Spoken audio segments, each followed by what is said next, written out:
Every rule is in place for a reason.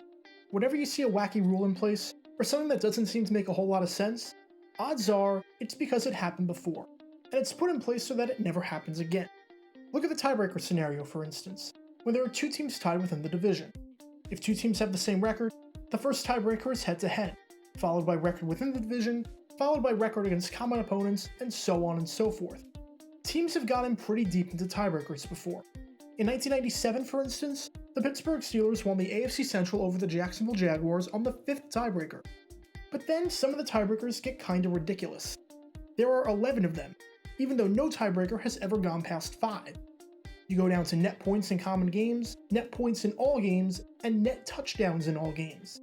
For these tiebreakers to never be broken is virtually impossible. It would require practically identical stats in everything.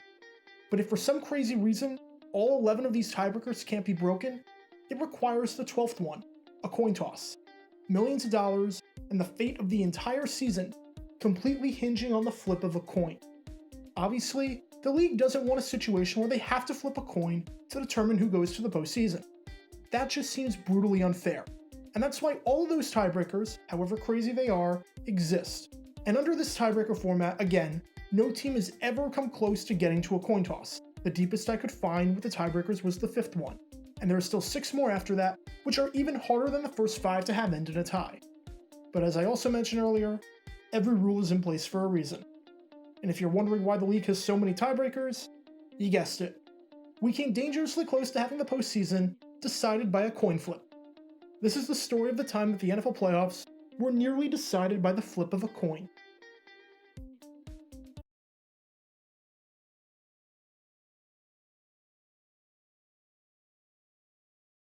Before we go into the scenario, a bit of context is needed. This took place during the 1970 season. This was a season of drastic change in the NFL for 2 very important reasons. Number 1, it was the first year where the American Football League and the National Football League were merged into one. This is where the post-merger era begins. This is where we got the AFC and the NFC. This is where the Pittsburgh Steelers, Cleveland Browns, and Baltimore Colts all switched conferences essentially. This is where the bickering, the feuding, and the rivalry between the two leagues finally ended. It was a time of peace. Until the World Football League came around 4 years later, but that's another story for another day. But number 2, this merger led to a drastic change in the playoff format for the NFL. Before this, the only way to make the postseason was to win your division. This led to some crazy scenarios, like in 1967, when the Baltimore Colts were undefeated entering the final week of the season and wound up missing the playoffs. Since there were 16 teams in the NFL, each division consisted of 4 teams, and the 4 division winners made the postseason. Simple and easy. But in 1970, with Pittsburgh, Cleveland, and Baltimore now in the AFC, you couldn't do that anymore. In a 13-team conference, it would look weird to have a division of 4 teams and 3 division of 3 teams each. 3-team divisions just look bizarre.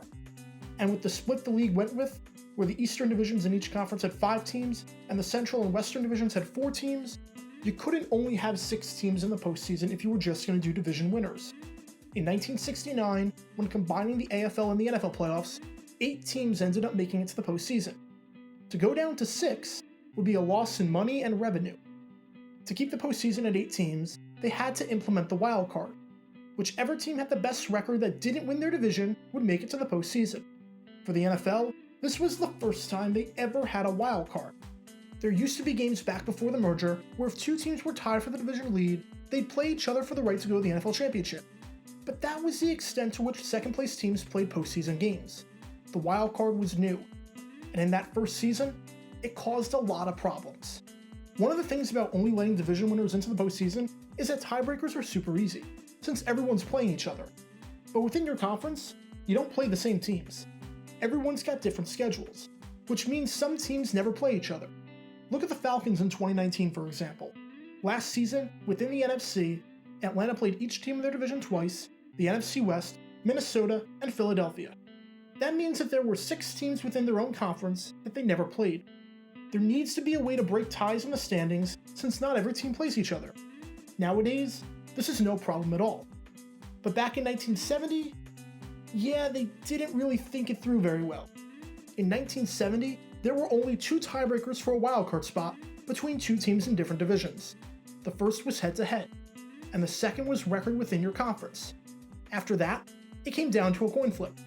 So naturally, take a guess as to what came awfully close to happening during that 1970 season.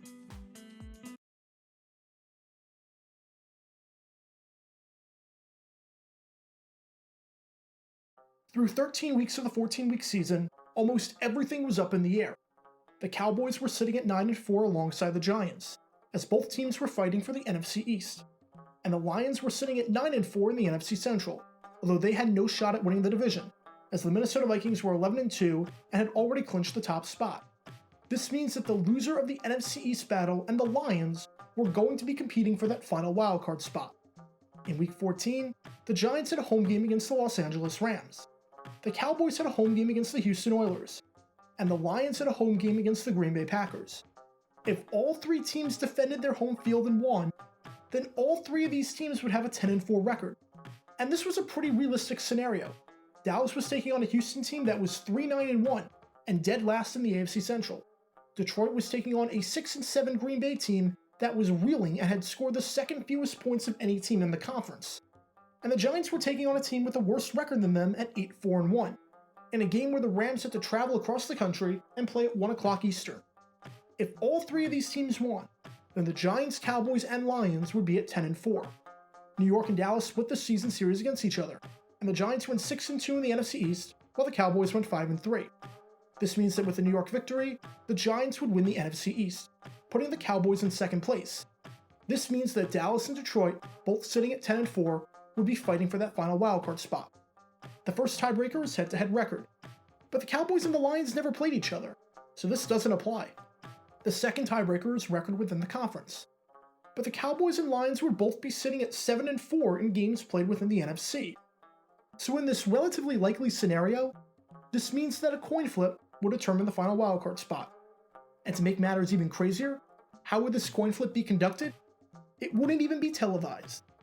It would be conducted over the phone. There's no way to know whether that flip or not is legitimate. Theoretically, Commissioner Rozelle could have rigged the flip. And imagine today in particular, if the NFL and TV networks had the option to literally choose either the Cowboys or the Lions, you know which team they're going to pick. When this scenario got published, Milwaukee attorney Donald Jacquard threatened to sue the NFL if the coin flip was used. He said that flipping a coin is a game of chance, involving a considerable amount of money for the winners and nothing for the losers, and therefore constitutes gambling, which is a violation of many state statutes. Rozelle didn't see the telegram before Sunday's slate of games, but based on the fact that Jacquard said he was dead serious about going through with this, it seems likely that some sort of legal action would have been taken.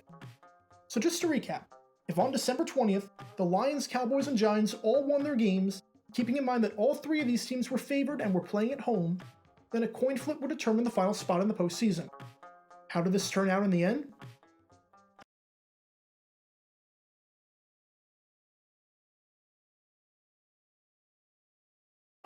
The Lions took care of business against the Packers. In front of their home fans at Tiger Stadium, the Lions beat their division rival by a final score of 20-0. Their record was now 10-4. Part 1 of the nightmare scenario completed. The Cowboys took care of business against the Oilers. In front of their home fans at the Cotton Bowl, the Cowboys destroyed the Oilers and showed who was best in the state, winning the game convincingly by a final score of 52-10. Their record was now 10-4. Part 2 of the nightmare scenario completed. And the Giants? Well, they got blown out of their own building. After the Giants jumped out to a 3-0 lead in the first quarter, Los Angeles scored 31 unanswered points to win the game 31-3. For the Giants, their record was now 9-5, and they were on the outside looking in. Everything worked out in the end. Dallas won the NFC East, and Detroit got the wildcard spot. Fortunately, a coin flip didn't alter the postseason. And who knows? The Cowboys wound up making it to Super Bowl V that season. If they missed the postseason because of a coin flip, who knows how that impacts the rest of the postseason and beyond? Would the Baltimore Colts still win, even if they had to take on another opponent? Would the Dallas Cowboys win Super Bowl VI the following year, despite having no prior experience in the big game? A lot was riding on that coin. And in a move that should surprise no one, the league added more tiebreakers in 1971, for this exact reason. But to say that the NFL dodged a bullet with the 1970 postseason would be a massive understatement. Because as hard as it is to imagine determining who goes to the postseason by a coin flip conducted over the telephone, this crazy scenario almost happened.